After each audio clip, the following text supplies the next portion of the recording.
Agora, na União FM, Papo de Mercado, com Larissa Brito. Oferecimento Gran Gusto. Viva novos sabores. Celebre bons momentos. Acesse @empório_Gran Gusto. Muito boa noite, ouvintes da 105.3 da Rede União. Estamos começando mais um Papo de Mercado. Eu sou a Larissa Brito e a gente segue juntos agora pela próxima hora, sempre conhecendo histórias inspiradoras de empresas aqui da região. Hoje a gente vai para a Serra Gaúcha, a gente vai falar de cerveja e para isso eu estou recebendo aqui um dos proprietários da cervejaria Dom Muller, o Kleber Zanardi. Muito boa noite, Kleber. Boa que noite, prazer Larissa. te receber aqui. Boa noite, Larissa. Boa noite ao público ouvinte. Também é um prazer estar aqui na Rádio União essa noite. Bom, Kleber, vamos falar de cerveja, vamos falar de cervejaria, mas vamos falar de história também. E eu quero entender, eu sempre gosto, de perguntar para quem senta aqui um pouquinho da história, dos caminhos que levaram até esse empreendimento, né? Como que começa a tua história com a cerveja? Como que começa a história da cervejaria Dom Muller? A história da cervejaria Dom Muller tem uma trajetória bem longa, vamos dizer assim. Eu teria que começar pela minha história, antes da gente chegar na Dom. O que acontece? Em 2015, quando eu estava na faculdade, TCC, sexta-feira. Faculdade de que tu fez? Eu fiz design de produto. Uhum. Na época, nessa época, em 2008 que eu comecei. Uhum. E eu me formei em 2015. Em 2008 ainda era design de produto, englobava tudo, né? Eu poderia desenhar desde um alfinete até um avião. E isso depois foi cadenciado, né? A faculdade acabou fazendo cadeiras específicas. Então o produto foi direcionado, veio o design gráfico, veio o design de interiores e ele foi todo fracionado. Na época que eu fui fazer a minha faculdade, englobava todas as áreas, inclusive fotografia, e isso era bem interessante. E então, quando eu estava fazendo TCC, um grupo de amigos, sexta-feira, né, acabou a orientação, vamos para um pub. Naquela época, eu não conhecia a cerveja artesanal. Isso era em Caxias? Em Caxias, em Caxias do Sul. E aí eu não conhecia a cerveja artesanal, vamos lá para um pub. Chegando nesse pub, cara, eu era tomador de cerveja comercial, né? Adorava, ainda tomo, ainda aprecio. E chegando nesse pub, eu olho lá na parede, cara, uns nomes esquisitos. Weiss, IPA, Red Ale. O que é isso, né? Me instigou, uma curiosidade. Eu falei assim, cara, não tem uma cervejinha normal aí? Aí, beleza, né? Aquilo lá me assustou um pouco, vou confessar. E aí, o que acontece? Daí o meu amigo, meu colega de aula, né? Ele falou assim, cara, pede a IPA, eu acho que tu vai gostar. Bora. Aí o Jefferson, dono do pub, né, em Caxias, ele chegou com uma provinha, né, uma amostra, sente o aroma e prova. Cara, aquilo assim, pra mim foi surpreendente. Eu caí pra trás, assim, na cadeira. Uma experiência muito interessante. E eu fiquei, assim, perplexo. Aí vamos dizer que... Aí ele olhou pra mim, assim, o dono do pub, e disse assim, cara, tu não gostou? Eu falei assim... Pode trazer, eu amei esse negócio aqui. Eu falei assim, olhei para os meus colegas e eu, cara, tu gostou mesmo? Ele me pediu, né, o Dante. Eu falei assim, cara, isso é demais, eu tenho que fazer esse negócio. Olha só. Ele, cara, tu quer fazer cerveja? Eu tenho umas panelas lá em casa, que era do meu irmão, que tá jogada lá faz uns 2 anos. Vamos fazer então esse final de semana? Deu, bora. E foi aí que começou. A brincadeira de ser homebrew, né? Que a gente chama é o homebrew, cervejeiro caseiro ou paneleiro, né? Então a gente fez 1, 2, 3, nunca dava certo, sempre errado. E aí eu resido, né? Atualmente em Farroupilha. E aí eu falei assim, poxa, mas para mim me deslocar até Caxias toda vez que a gente fosse fazer cerveja, e era um processo demorado, levava ali em torno de 5 a 6 horas. Aí eu falei assim, cara, eu vou comprar o meu equipamento. E mandei vir. Então, isso era final de 2015, 2016 eu tinha já meu equipamentinho próprio para fazer cerveja para o meu consumo pessoal. E aí essa brincadeira começou a criar uma tendência, assim, né? Eu falei assim, demorava, fazia, ficou bom. Aí leva uma garrafa para um amigo, para outro, e os caras começaram a pedir mais e pedir mais. E aí eu comecei a aumentar a produção, Aí coloquei já um nome, né? Agora é Bárbaros Beer. Olha só. E essa história vai se complementar depois, prestem atenção. Era Bárbaros Beer, começo a fazer uma cervejinha aqui, outra ali, comecei a aumentar, comecei a encher a minha garagem de geladeira, porque o processo... Precisa de espaço físico, precisa né? de espaço físico por causa da fermentação, né? Então aquilo ali era demorado, longo, e aí eu precisava muito o espaço físico. Beleza. E em 2018, aí a minha esposa estava procurando um carro para ela comprar. E olha só, a gente estava vasculhando a internet e me aparece uma Kombi com 6 torneiras. E ela disse assim, o que tu acha de a gente comprar essa Kombi e vamos fazer uns eventos com a tua cerveja? Olha só. Pra te ver que quando é pra ser o negócio, tudo se encaixa, né? Tudo. Aí eu trabalhava em outra área totalmente diferente. E daí, em 2018, a Bárbaros Beer começou a ganhar um pouquinho mais de corpo. Eu não tinha... ser conhecida, né? E aí eu não tinha um volume de produção muito grande, né? Eu tinha uns meus barril, eu já tinha feito uns cursinhos pela internet, tava engatinhando ainda, né? E aí como a gente começou a participar de alguns eventos, o que aconteceu? Eu tive que buscar cerveja de cervejarias da cidade para complementar o que eu não conseguia atender de demanda na minha produção simplória em casa. Então isso, eu comecei a trabalhar com uma cervejaria de Farroupilha, porque eu morava em Farroupilha, né? Sim. Moro em Farroupilha ainda. Comecei a trabalhar com uma cervejaria de Farroupilha e aquilo se estendeu por um ano e pouco. Aí eu comecei a pegar cerveja de outra cervejaria em Caxias, aí o pessoal já começou a me conhecer, aí eu já fui solicitado em Bento, aí eu já fui... E aí eu já comecei a andar um monte. Aí eu já comecei a rodar. Que ano isso? Isso em 2019. Comecei em 2019. E seguia fazendo eventos? Seguia fazendo eventos. Isso era finais de semana, né? Eventos de finais de semana, eu tinha meu serviço... Isso que eu ia te perguntar, tu trabalhava com outra coisa? Isso, eu trabalhava como gerente, né? Supervisor de uma unidade. Olha só, e bem aí, diferente. Bem diferente, totalmente diferente. Um estresse total, sabe? O gerente sempre se incomoda. Sim. Eu sempre trabalhei na área de pós-venda, tá? Atendimento a cliente. E o pós-venda tu sempre leva saco de pancada. Sim. Então aí... Até porque ninguém vai pra elogiar, né? Não. Normalmente é pra reclamar. É reclamar, é garantia, não funciona, e meu Deus do céu, e era uma loucura, um estresse. Aí, poxa... Tudo bem. Aí eu tava naquele caminho dos eventos, né? E aí eu entrei na associação da GIRS, né? Que é a GIRS? A GIRS é a Associação de Gastronomia Itinerante do Rio Grande do Sul. Então ali a gente começou a captar mais eventos aqui para baixo também, pro Vale dos Sinos, né? E eu fiz vários eventos na usina do gasômetro, eu fiz eventos em Lajeado, eu fiz eventos aqui também em Novo Hamburgo, na FENAC, e sabe, começando a captar mais e expandir um pouco mais, né? E os eventos, eles são importantes para fortalecer a marca, Sim. né? Para levar a marca. Às vezes a gente pensa que é colocando em gôndola e tal, mas o evento ele é super importante para isso, para a pessoa provar o teu produto e a marca vai se ficando conhecida, né? Exato. Então eu tinha a Kombi do Chopp, era a Bárbaros Beer ainda. Aí, né, ali já nessa transição, isso foi 18 para 19, né? Em 19, aí eu já parei de comprar cerveja das cervejarias e revender.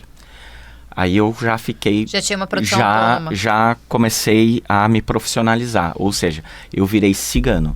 O que é um cigano? Tu tem a cervejaria, eu levo a minha receita e produzo na tua cervejaria. Então é o meu produto produzido numa larga escala. Então eu já não fazia mais 30, 60 ou 90 litros em casa. Aí eu já estava partindo para 500 litros.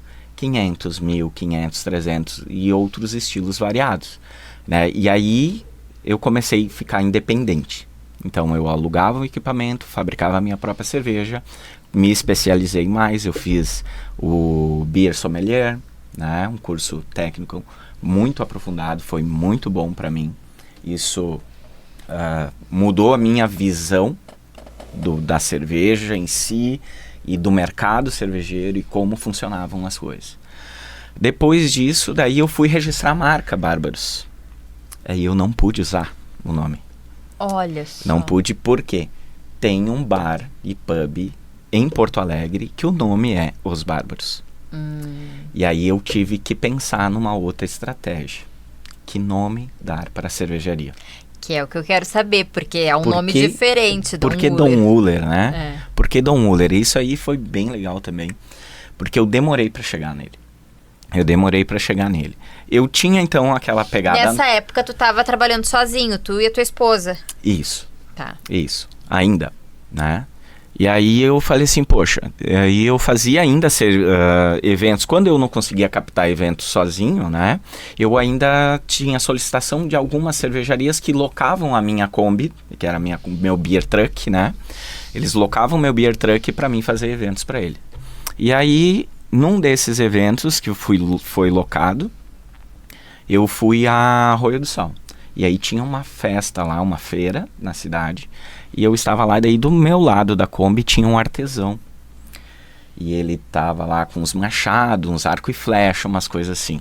E aí eu, poxa, tá aí, eu quero um machado. E fui lá e comprei um machado do cara.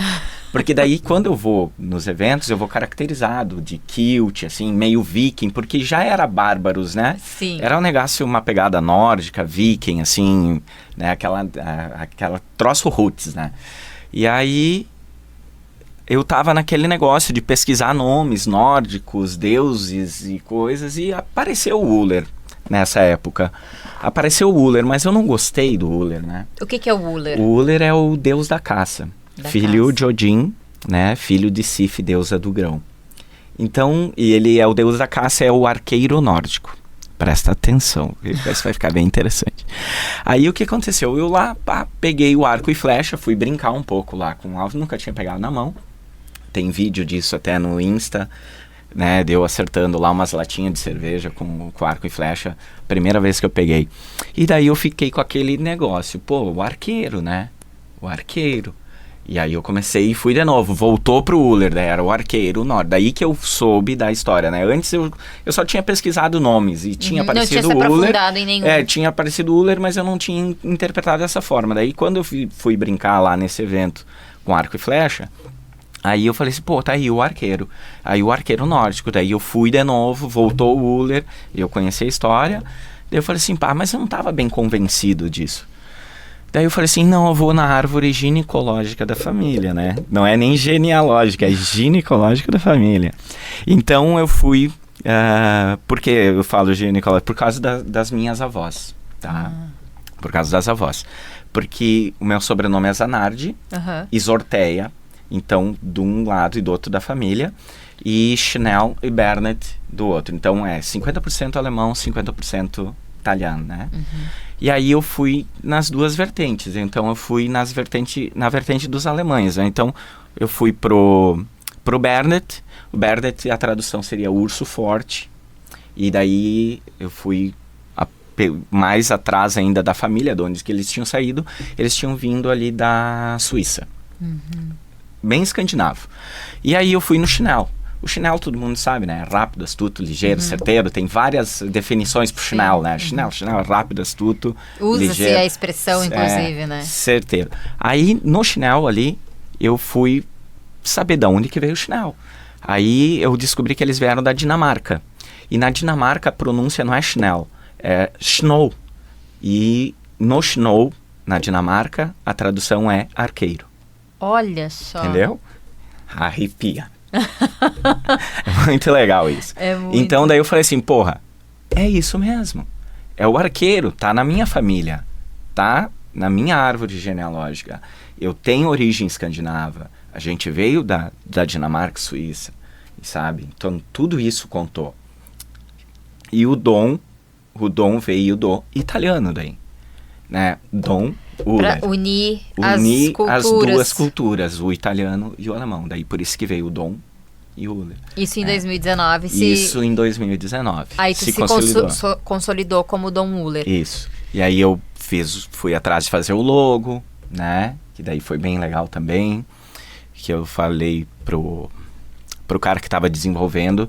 Eu falei assim, cara, eu quero um logo simples, fácil, legível, preto e branco.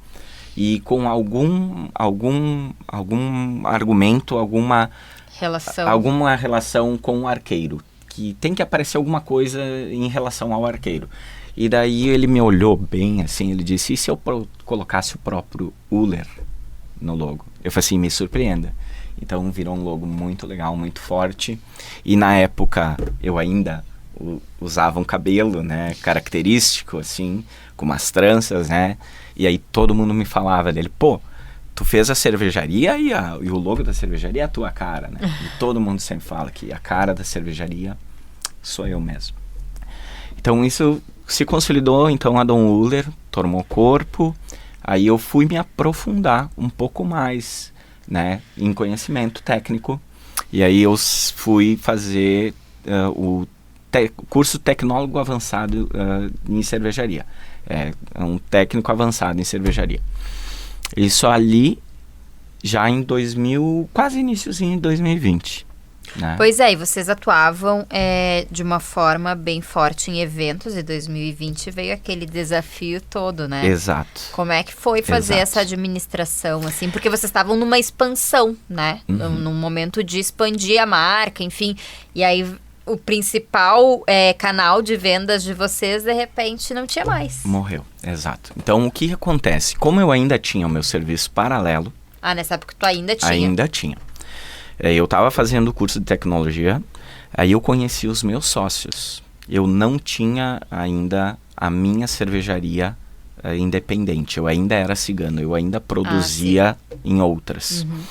E aí eu conheci os meus 2 sócios, contei essa história para eles, que foi muito legal, do nome, o porquê Dom Uller e tal, eles começaram a rir da minha cara. Isso também foi muito legal, né?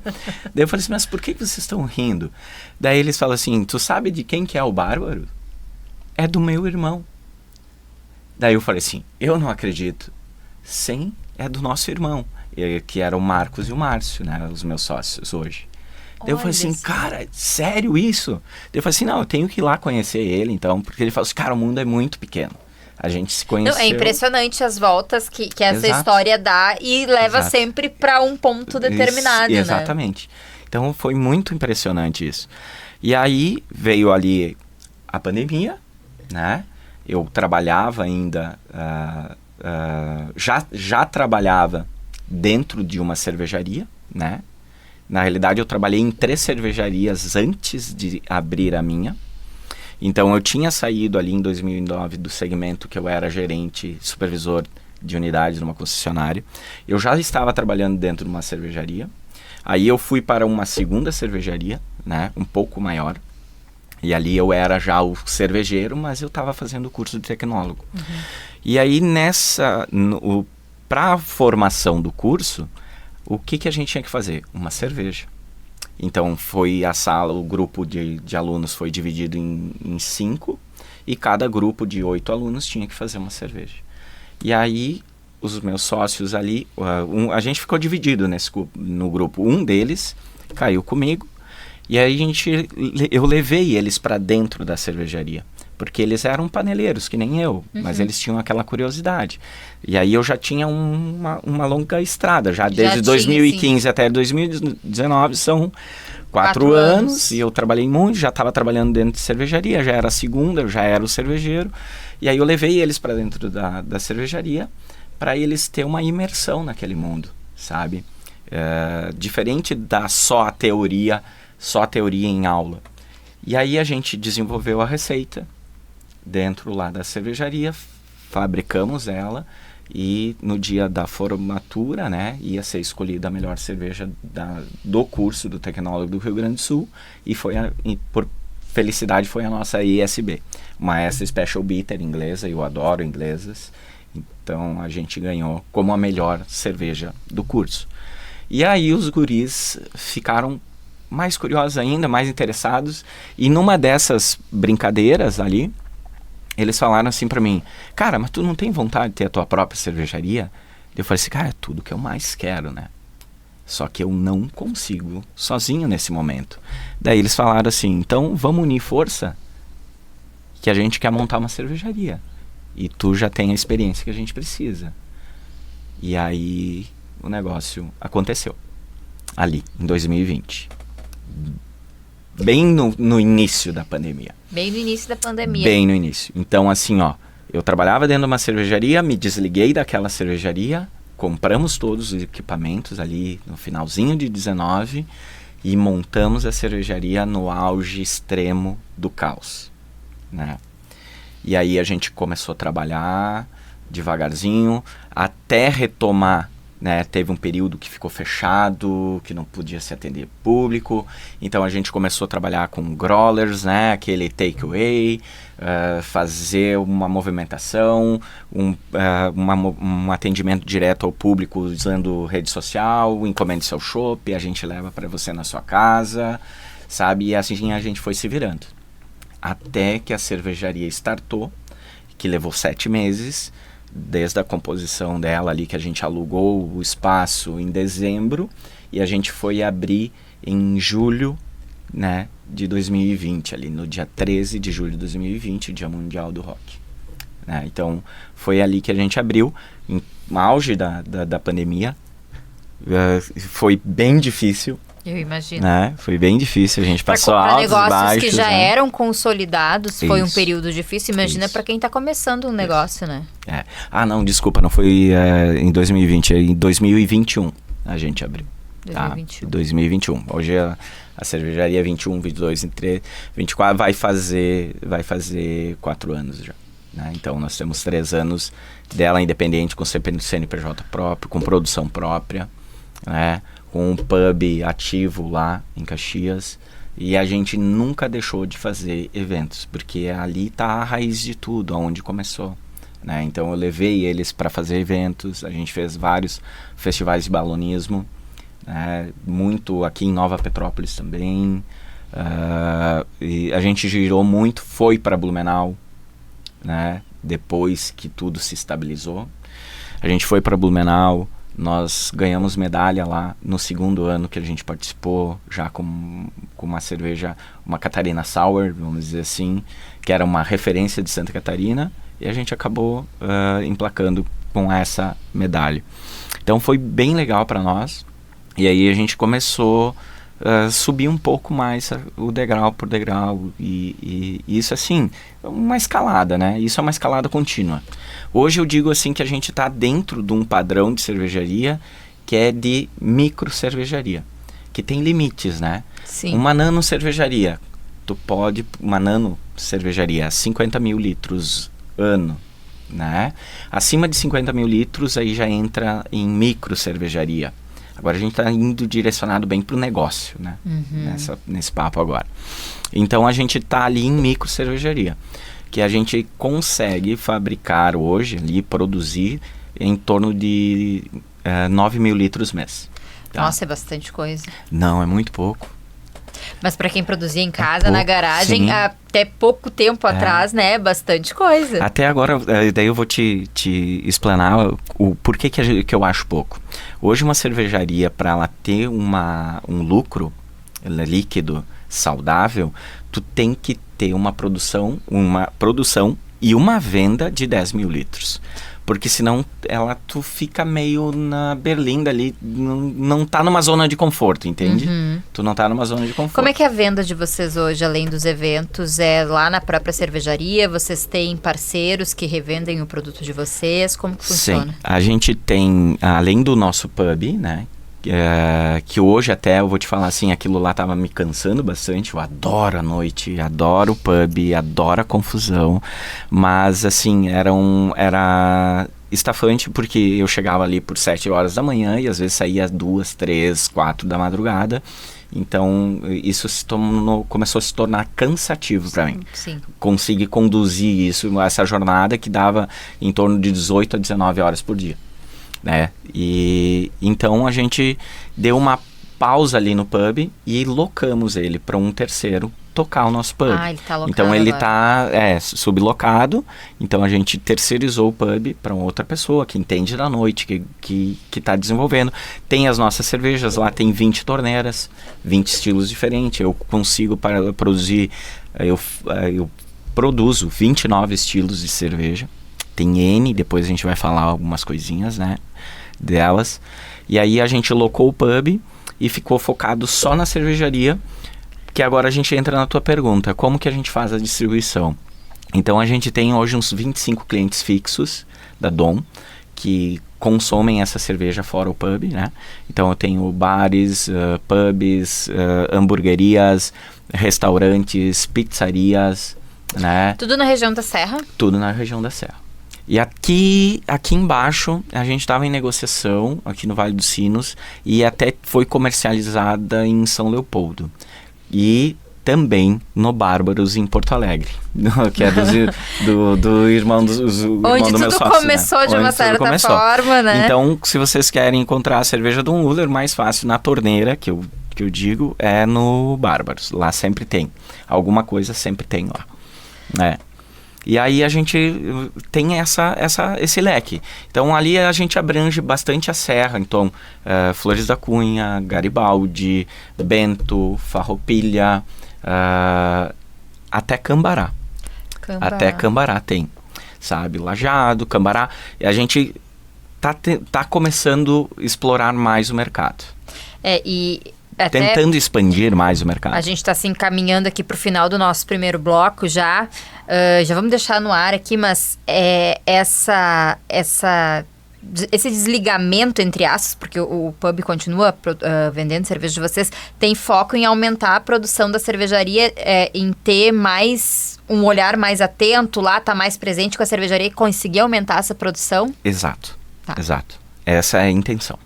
Então tá, no próximo bloco a gente vai falar mais de negócio, de expansão, a gente vai falar também de sabores, sabores que se fala. Eu não entendo muito de estilos de cerveja. Eu não entendo muito de cerveja, tu vai ter que me ensinar aqui, tá?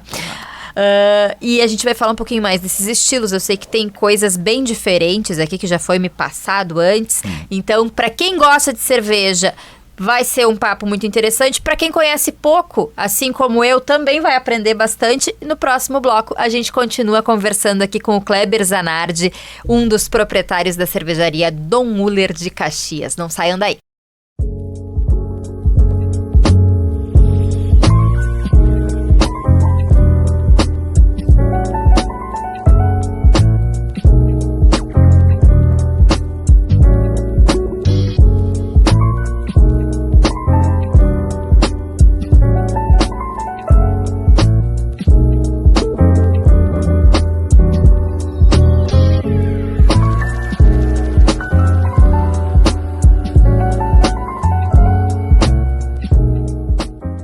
Hoje eu vou te mostrar a melhor cervejaria de Caxias do Sul. Vem comigo!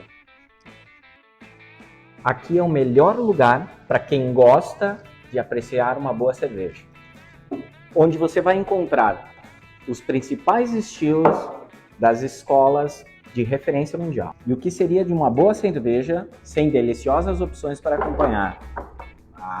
Assim fica difícil, né? E além disso, aqui você pode assistir o jogo de futebol em nosso telão, jogar uma sinuquinha e curtir um rock and roll. E se você gostou do lugar, aqui você pode fazer seu evento. Sim, nós locamos o espaço. Imagina ter tudo isso no seu evento particular e exclusivo. Bora com a gente? Estamos de volta com o Papo de Mercado dessa segunda-feira com uma história muito legal aqui. História mesmo a gente teve e agora a gente vai aprender um pouco mais sobre cerveja, porque eu tô recebendo aqui o Kleber Zanardi, que é um dos proprietários da cervejaria Dom Müller, e vai falar aqui agora um pouquinho, a gente vai falar um pouquinho de estilos de cerveja. Bom, ótimo. Né? E eu sei que vocês trabalham com alguns bem diferentes. Eu quero que tu me conte um pouquinho como que foi esse processo, como que foi chegar nesses estilos, como que começou essa produção, porque vocês já não começaram fazendo tudo que vocês fazem hoje, né? Não, com certeza Como não. que foi esse processo? É bem interessante. Como eu tinha comentado ali antes, que a gente ganhou como a melhor cerveja do Tecnólogo Cervejeiro do Rio Grande do Sul com uma ESB, que era uma Extra Special Bitter. É uma cerveja inglesa. E a nossa pegada, aquela pegada nórdica ali e tal, e aí a minha tendência sempre foi cervejas inglesas, tá? Por quê? Eu acho assim, ó, que hoje, até para quem não sabe, então vamos definir. Acho bom. Tá? Nós temos 4 escolas bem definidas, né? Que a gente chama escolas. A escola inglesa, a escola alemã, a escola belga e a escola americana. Tá? Então, cada escola, ela tem estilos bem definidos, que aí a gente vai entrar agora. Tá. Por exemplo, as inglesas. Aí tu tem, tipo, uma variação mais forte, mais maltada, mais pegada de amargor, mais intensa, porque é uma região mais fria, né? Então, cervejas mais escuras, mais pesadas. E eu sempre gostei dessa pegada dessas cervejas mais fortes. As alemãs, né? A escola alemã compreende também a República Tcheca. Daí já entra ali a Pilsen, né? Todo mundo fala, a Pilsen é alemã. Não, a Pilsen original é da República Tcheca. Olha só. Pilsener Urquell, né? Que eles chamam Pilsen original. Então ela não é uma alemã. Mas faz parte da escola alemã. A Pilsen, né? Então a alemã já tem umas cervejas mais leves, mais claras, também uma pegadinha mais alcoólica em algumas, mas outras mais leves. Então tem uma variação bem grande da escola alemã. E daí a gente vai para a belga. A escola belga é mais esterificado, é muito condimentado, é muito aroma de frutas, de banana passa, de caramelo, sabe? Então eles usam bastante açúcar também na cerveja para dar um teor alcoólico mais alto. E aí vem também na escola belga fermentações espontâneas, que daí são cervejas mais ácidas, né? Que a gente chama assim, mais agressivas, wild, né? Wild, que são cervejas selvagens, né? E aí depois a gente vem para a escola americana, que é muito intenso, ela é muito parecida com a inglesa, só que com uma proporção muito maior de aroma e sabor. Diferente da inglesa, mais clássica, né? Inglesa mais clássica, a americana é mais jovem, mais contemporânea e mais carregada de aromas e sabores. Então, tem essas distinções. Perfeito. Então, a gente tem que agradar todos os públicos. Não é que eu só faça cerveja inglesa. O que o público mais gosta, assim, o teu público, o público aqui da região, qual é a maior procura? Carro-chefe é Pilsen, Lager, cerveja leve, fácil de beber e em grandes quantidades. Tá? Isso é 99% das cervejarias vão te falar isso. Eu quero Pilsen. Pilsen. Isso aí paga a conta. Tá? E é a cerveja mais difícil de se produzir. Olha só. Ela é a mais difícil de produzir, a mais difícil de acertar, e ela é tão leve, né? E tão suscetível a apresentar falhas, por isso que ela se torna muito difícil. E a cerveja, vamos dizer assim, mais comercial, mais barata. Mais barata, né? E é o que mais vende. Então a gente tem que agradar todos os públicos. A gente tem a nossa Pilsen fantástica, né? E aí tu vai ter que ter uma Weiss alemã, e aí tu vai ter que ter uma IPA inglesa, ou americana, né? A gente chama de American IPA, que é muito mais aromática, porque a inglesa ela não tem tanto aroma mais pro caramelo, mas é mais amarga. Aí tu tem que ir pra Stout, porque é uma cerveja escura de inverno, principalmente na Serra. Sim. Né? Aí eu vou te contar também depois por que eu fui escolher Caxias, já que eu moro em Farroupilha, tá? Mas vamos terminar o assunto das servas agora. Então tu tem que agradar a todos os públicos. E eu gosto de fazer uma mistura da escola inglesa e americana, né, com a belga. Então eu pego uma cerveja, por exemplo, que eu tenho aqui, a Cacau Pepper. Ah, essa eu ouvi falar. Tá? Curiosa. Essa Cacau Pepper, vamos dizer assim, o que é uma Cacau Pepper? É uma cerveja sazonal que eu fazia para Páscoa. Chocolate com pimenta, era sazonal, era só para março. É incrível isso. Sabe? Então, eu sempre fiz. Por isso que eu tenho 29 estilos. Então, lá no pub... E tu não quer dizer que tu produza sempre esses 29 estilos? Não, é sazonal.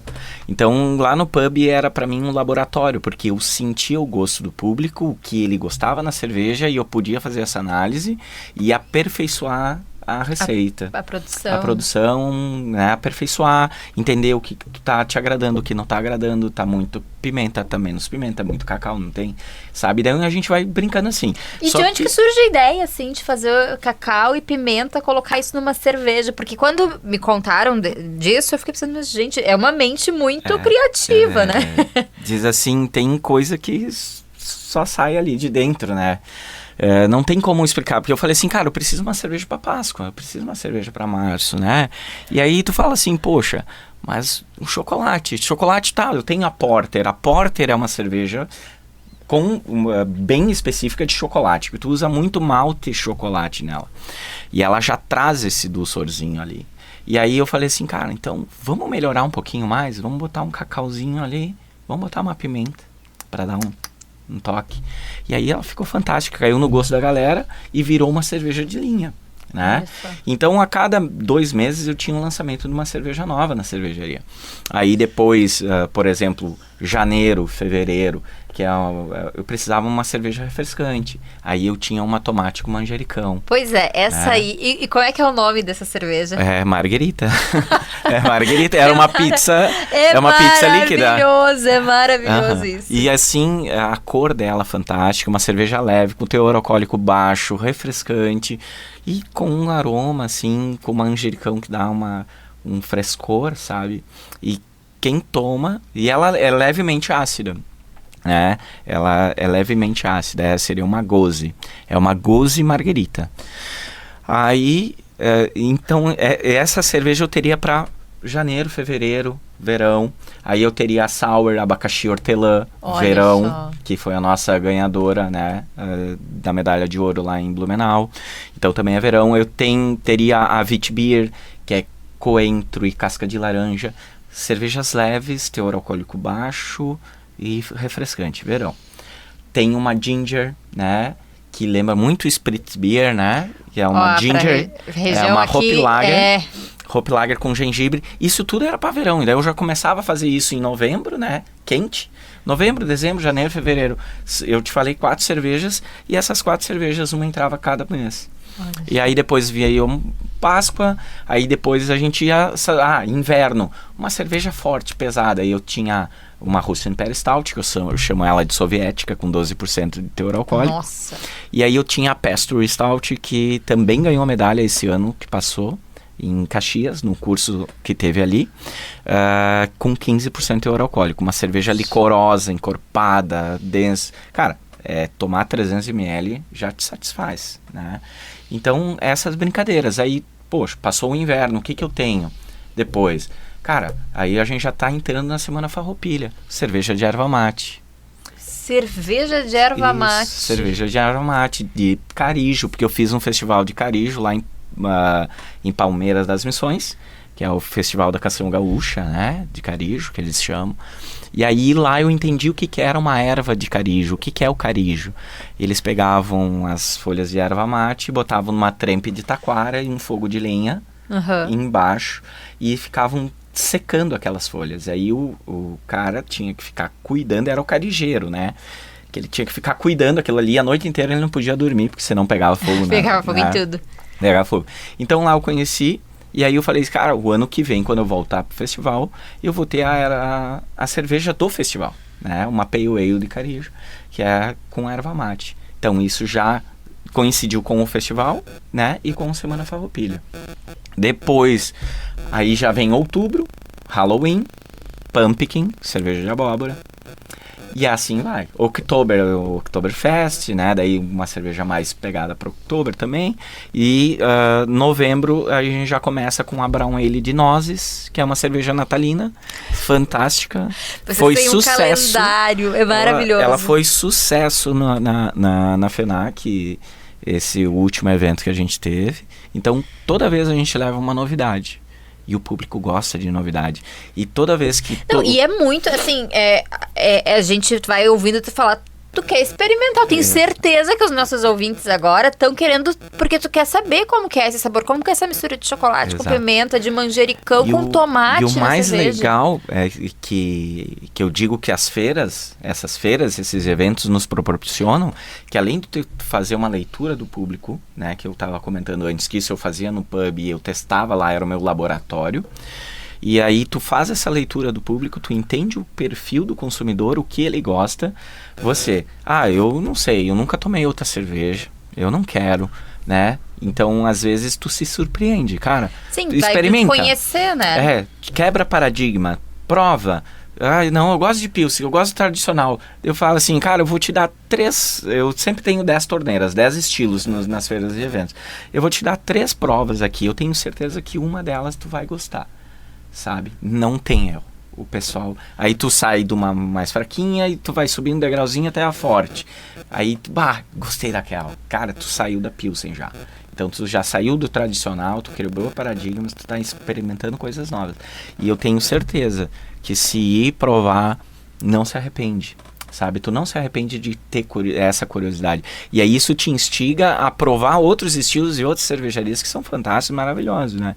Então a gente tem um leque muito grande de oportunidade de trabalhar com a cerveja de várias formas diferentes. Tu pode fazer com ela o que tu quiser. Ela é muito mais eclética, no meu ponto de vista, do que o vinho.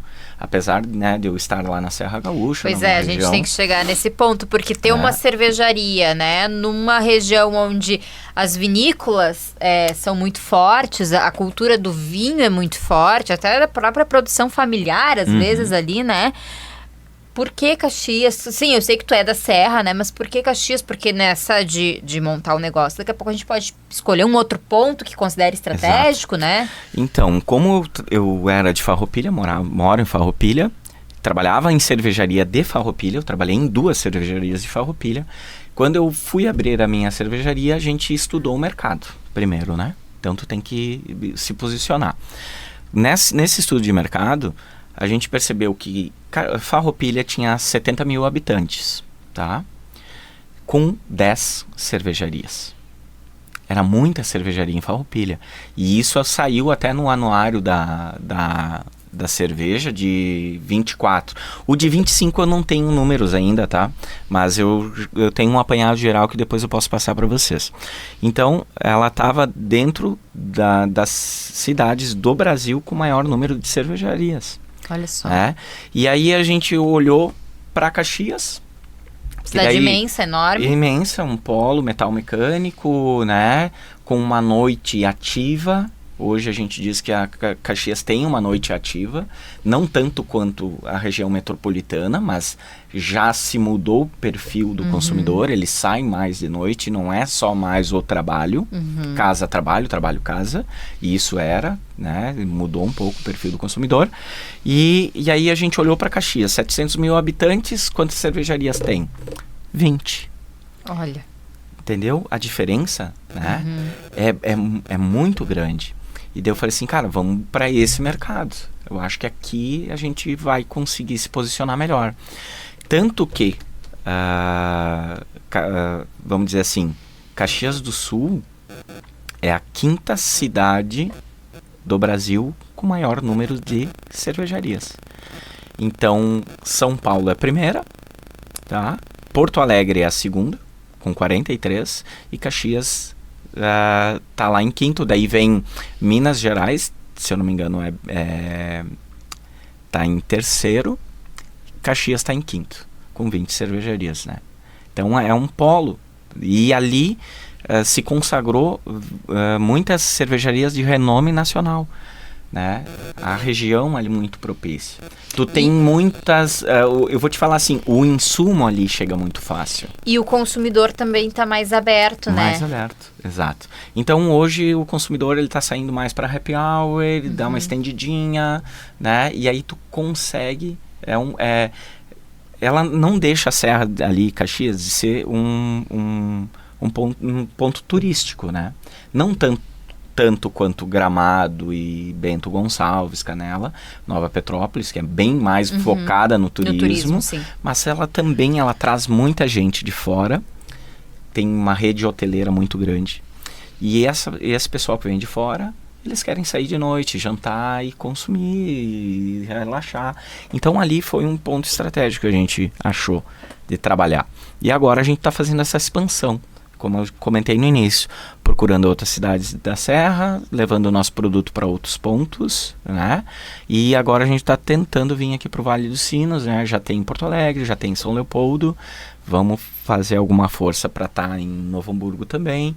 E agora a gente está com a nossa querida Cláudia, que está fazendo uma parte comercial fantástica para nós, em contatos, né? E abrindo portas, por isso que a gente está aqui hoje.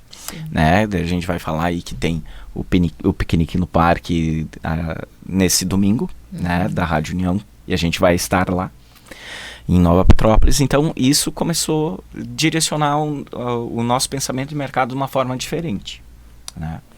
Porque, vamos dizer assim, hoje o Brasil ele está na terceira posição de maior volume e consumo, né? Produção, volume e consumo de cerveja do mundial. Em primeiro vem... Qual posição? Terceiro. Terceiro. É o terceiro país que mais consome cerveja. Olha só. Então, primeiro a China, né? Segundo Estados Unidos e o terceiro Brasil. Aí depois vem México, Rússia e Alemanha em sexto lugar. Então a gente tá, para vocês terem uma ideia, isso são números de 2023, tá? 2024 era para ter batido o recorde de produção nacional de cerveja de consumo. Ou seja, 2023, vamos dizer assim, a gente chegou em 15,4 bilhões de litros de cerveja produzido. Tu tem ideia do que é isso? E tu tem ideia que desses 15,4 bilhões de litros produzidos, somente 4% é de cervejarias artesanais, ou 4% disso. É pouquíssimo. É pouco, por isso que eu te falei, a minha produção, 9 mil litros mês, é bastante, não é pouco. Hoje, uma cervejaria artesanal, para ser artesanal, né, ela tem um limite de produção anual. Então, qual é o limite? Limite de produção mensal, 500 mil litros. Uma cervejaria... Passou disso, não é artesanal Não é mais artesanal, tá. Segundo a Abracerva, né? Associação Brasileira de Cervejarias. Então, assim, acima de 500 mil litros não é mais artesanal. Para minha concepção, com visão, foco de mercado, para mim passou de 20 mil litros já não é mais artesanal, sabe? Passou de 20 mil, aí tu já começa a entrar numa outra escala. Aí já começa a ficar muito mecânico, muito automático, não tem tanto esse cuidado, esse olho mais focado no produto. E aí tu, no processo de produção, né? E aí tu não consegue fazer um leque tão grande que daí tu tem que escoar uma produção muito grande. Porque o barato da cerveja, o legal da cerveja artesanal é justamente isso, são as possibilidades ali dos estilos, das coisas diferentes, e essa produção cuidadosa e criteriosa que vai te entregar um produto diferenciado daquele que é produzido em larga escala, né? Exatamente, com uma qualidade superior, né? Então tem até aquela máxima, né? Beba menos, beba melhor, entendeu? Então procure um estilo que te agrada, nem todos vão te agradar, mas assim, procure um estilo, procure uma cerveja, tu sempre vai se identificar com alguma, né? Que vai agradar o teu paladar. E deixa eu te perguntar, assim, eu não sei se é coincidentemente ou não, mas eu, pelo menos na minha bolha, eu percebo que existe um número de consumidores de cerveja artesanal e de pessoas sommeliers de cerveja ali que ficam dando pitacos e às vezes não entendem tanto assim, mas querem te dar aquela aula, né? Não é aquela pessoa que produz a cerveja, só aprecia. Mas assim, a gente percebe que tem uma expansão de gente consumindo, pelo menos eu noto isso assim, nos últimos anos. Tu percebe isso também ou não? É uma percepção equivocada? É perfeito. Eu digo assim, está acontecendo uma evolução, o mercado está em alta, como eu estava te falando, ele teve um crescimento em relação a 2023, 2024, teve um crescimento significativo de 7% no market share brasileiro, né?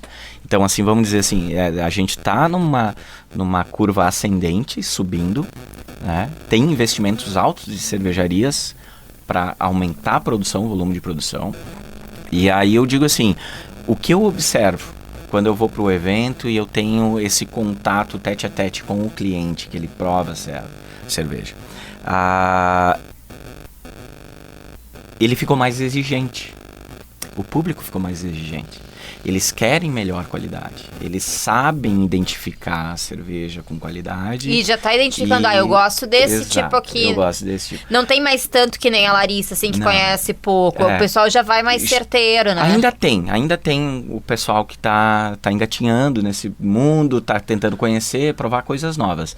Mas o que a gente mais vê, o pessoal já vem com, poxa, eu quero isso. Daí tu fala, pô, esse cara já entende de cerveja. Entendeu? Se tu vem e já me pede uma coisa específica, né? Uma coisa específica, eu falo assim, cara, esse cara entende de cerveja. Né? Essa pessoa entende.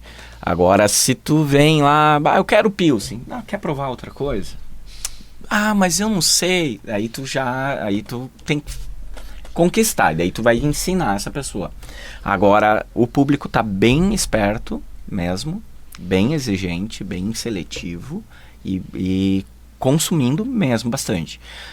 O que a gente vê assim, é que às vezes até em eventos assim, o pessoal prova de todas as cervejarias. Olha, e aí tu se identifica com uma, aquela lá é mais legal, eu gostei mais daquela. Então a gente tem sempre uma resposta bem positiva do público, que eles vão e provam de todas e voltam. Cara, a tua cerveja aqui é muito boa. Sabe? Então isso é bem gratificante para nós. Eu imagino. É muito gratificante. E deixa eu te perguntar uma coisa, assim, dentro dessa infinidade de estilos que vocês têm, e, né, uma coisa que tem ali a tua mão ali nisso tudo, qual o teu preferido? Tu tem algum pro momento que tu prefere mais, ou tu tem dos teus estilos, do que tu produz, o que tu prefere tomar, consumir? Sabe que isso é uma pergunta bem interessante que eu escuto muito. Qual é a cerveja que tu mais gosta? Qual que tu mais toma? E aí eu falo assim, cara, eu gosto de todas. Todas. Porque se eu não gostasse, eu não fabricava elas. Mas assim, eu tenho fases. Tipo, hoje eu tô tomando só Dark Lager. Uma cerveja leve, fácil, gostosa de tomar. Com um leve toffee, um leve caramelinho, mais um teor alcoólico baixo. Beleza. Aí eu tomo muito. Aí, poxa, daqui mês que vem, daqui 15 dias, cara, eu só vou tomar IPA. Aí, daqui um pouco eu volto, eu tô tomando Weiss, e eu só tomo Weiss, sabe? Então, assim, é bem diversificado, eu não consigo ficar só num estilo, né? Até porque tu tem que ficar se autotestando, testando o teu produto, e tu não pode confiar que ele vai estar sempre bom, né? Porque se tu faz o negócio, tu não bebe ele, tu não sabe como que tu vai oferecer isso pro cliente. Exatamente. Então, por isso, daí, lá no pub, o pessoal vai lá, mas tu fica bebendo todas as cervejas. E eu tava toda hora tomando uma aqui, uma lá. Sabe, não, é o controle de qualidade, né, meu? É o controle de qualidade. Mas, realmente, assim, eu tenho fases onde eu tomo cervejas específicas, né, variadas. Às vezes, eu tô só em stout, às vezes eu tô... Depende da lua. É sazonal. Sazonal também, depende da lua. E tem alguma novidade no radar aí na produção? Alguma coisa que tu possa dar um spoiler pra gente? Olha só, então, tem. Tem, mas dá um spoilerzinho, assim. Tem. A gente tá com uma brincadeira lá, usando umas barricas de madeira, para colocar umas cervejinhas dentro, com um processo longo de maturação, né? E para trazer umas propriedades diferentes. Então, vai sair uma coisinha nova. Vai. Vocês são inquietos, né? Vai, sempre. A gente tá sempre buscando novidade, tá sempre tentando buscar algo diferente, oferecer uma proposta diferente pro público. E quem quer saber, quem ficou interessado, quer provar, como que encontra vocês? Olha só, Pode buscar no Instagram ali, né? Nas redes sociais. Lá vai ter o nosso contato. Qual é o endereço do Instagram? É @Dom Uller. Dom Uller, tá? Isso Dom aí. Uller é DONULLER, né? Isso Dom aí. Uller. Puxa ali, vai ter o nosso link do Whats na bio, né? É só clicar lá, chama a gente. Para eventos também, né? No caso, tenho um casamento, tenho um evento específico, a gente atende delivery também, bastante, né? Além dos clientes fixos, a gente faz muito delivery para festas, eventos, confraternizações familiares, aniversário. Eu quero tomar um shopping com meus amigos na piscina no final de semana, bora lá. E então ali a gente consegue ter um contato direto com o consumidor. Tipo, eu moro em Porto, como é que eu faço? Cara, vai lá no Bárbaros, conversa com o Maico. Eu fiquei curioso, o Maico tem as garrafas para vender lá também. Isso é legal. Eu trouxe aqui o kitzinho de... Quem tá acompanhando a gente por imagens consegue ver ali o kitzinho, né? Que tem os elementos do logo que tu falou antes, enfim, né? Então, assim, vai ter essas cervejas lá e vai ter em São Leopoldo, né? Mas, assim, chama a gente ali nas redes sociais, fica bem fácil, tem o contato direto, né? E não tem como errar, vamos dizer assim. Perfeito. Kleber, dava pra gente ficar mais um tempo aqui conversando, né? Porque assunto tem de sobra. Se tu me deixar, eu fico horas aqui falando de cerveja. Eu agradeço demais a tua participação, tu ter vindo de Caxias aqui para Novo Hamburgo pra gente conversar, pra contar um pouquinho mais, pra ensinar um pouco mais, deu uma aula aqui sobre cerveja. Agradeço muito mesmo a tua disponibilidade de estar aqui com a gente hoje. Ok, eu agradeço estar aqui, foi bem legal ter participado, espero ter tirado algumas dúvidas do público, enfim, né, o que não é tão quem tiver dúvida pode chamar lá na rede social também, né? Pode chamar lá. E outra, né, eu até consultoria eu faço para outras cervejarias, né? Mas, enfim, isso é legal, então, saindo daqui, eu já vou para a Estância Velha visitar uma cervejaria que eu tô fazendo uma consultoria para eles. Então isso é muito abrangente, tem que amar muito a brincadeira. Perfeito, muito obrigada mais uma vez. Eu também agradeço a audiência dos nossos queridos ouvintes que estão sempre nos acompanhando aqui no Papo de Mercado. Eu me despeço por aqui, quem quiser resgatar a nossa conversa, pegou pela metade, lá no YouTube da Rede União, no canal oficial, tem o vídeo com a conversa em imagens também. E na próxima segunda-feira a gente está de volta com mais uma história inspiradora aqui no Papo de Mercado. Até lá! Tchau, tchau. Você ouviu Papo de Mercado, todas as segundas, das 8 às 9 da noite. Oferecimento Gran Gusto. Viva novos sabores. Celebre bons momentos. Acesse @Empório_Gran Gusto.